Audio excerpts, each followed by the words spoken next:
안녕하세요. 세상을 이롭게 하는 일에 관심 많은 승무원생 김용숙입니다. 이번에도 더 팩트의 강희롱 기자님의 칼럼 여러분들에게 소개해 드리려고 합니다.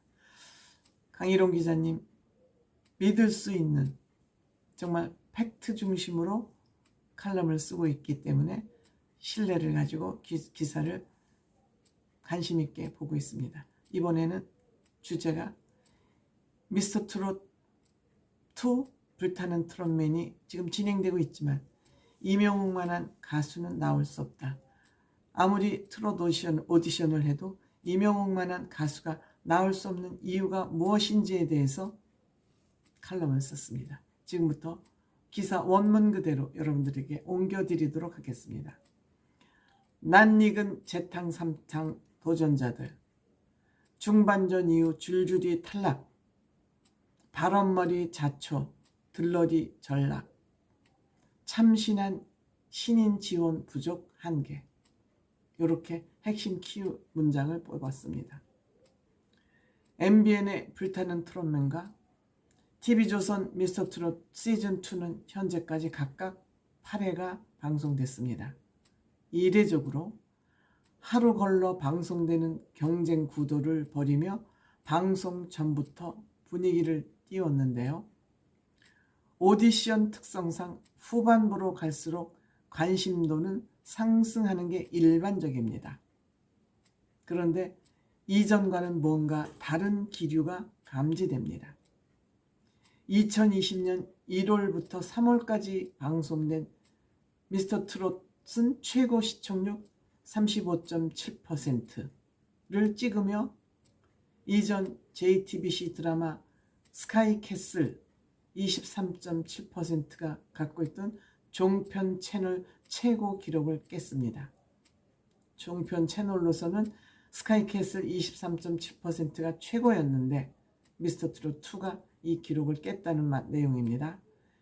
6회에 이미 27.463%로 폭발했고 8회에 30%를 넘긴 뒤 최종회까지 줄곧 30% 내외의 압도적인 시청률을 기록한 바 있습니다. 차이는 수치로도 금방 확인됩니다. 20%대를 유지하던 미스터트롯2는 가장 최근 지난주 방송에서 18%대로 대뚝 떨어졌습니다. 불타는 트롯맨 역시 아직은 14%대를 벗어나지 못하고 있습니다. 관심과 열기는 물론 스타 탄생을 예고하는 객관적인 지표라는 점에서 시청률은 결코 무시될 수 없습니다. 어떻게 된 일일까요? 3년 전 미스터트롯 최고 35.7% 시청률로 방송계 지각 변동. 오디션 프로그램의 매력은 신데렐라의 탄생입니다. 그렇다고 모두가 다 스타로 탄생하진 않습니다. 안성준이나 진혜성이 트로트 민족과 트롯 전국체전에서 각각 우승을 하고도 미스터트롯 시즌2에 다시 도전장을 낸 것은 스스로 부족한 한계와 위상을 자인하는 의미이기도 합니다. 진혜성, 안성준뿐만이 아닙니다. 박서진은 나는 트로트 가수다. 나성도도 트롯신이 떴다에 출연한 바 있습니다. 또한 남승민, 안성훈, 김중현, 신성, 한강, 민수연도 미스터트롯 1 등에서 이미 한 차례씩 봤던 얼굴들이죠. 신선도가 떨어질 수밖에 없습니다. 스타 발굴이란 당초 취지와도 어긋납니다. 한마디도 낯익은 얼굴이 너무 많습니다.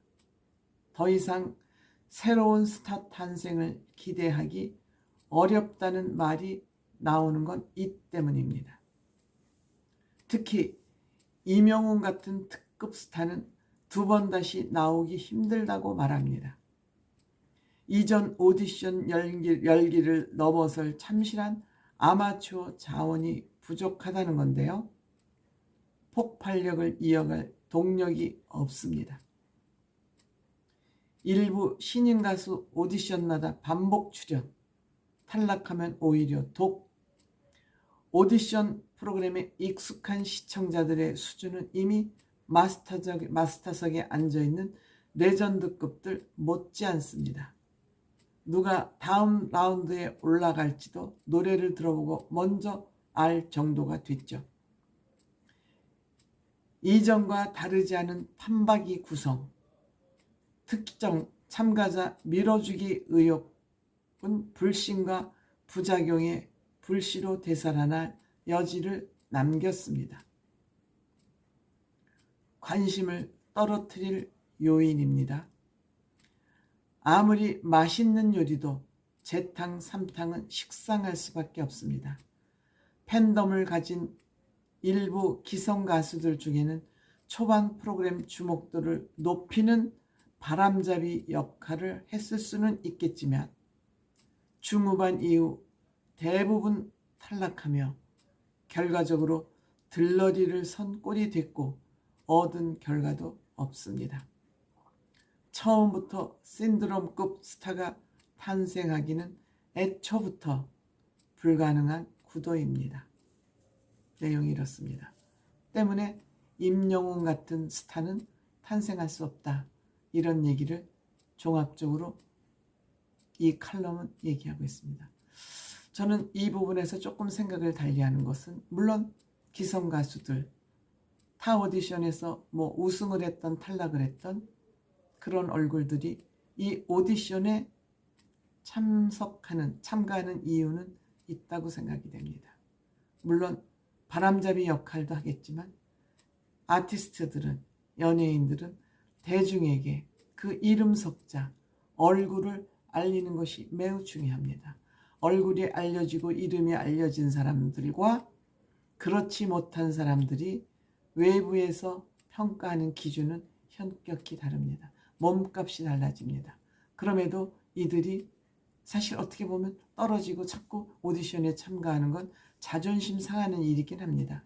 그럼에도 불구하고 이들이 오디션에 자꾸 참여하는 것은 그냥 일반 무대에 설 때보다 오디션을 통해서 떨어지더라도 지명도를 확인하고 대중들에게 본인의 이름을 각인시키는 데에는 이 오디션 프로그램이 아주 유효한 역할을 하기 때문입니다. 그렇기 때문에 저는 강희룡 기자님이 말씀하시는 것처럼 얻은 것이 아무것도 없다라고 생각하기에는 이들이 나름대로 얻는 것이 있다. 득이 되는 것이 있다. 저는 그런 생각을 가지고 있습니다. 고맙습니다.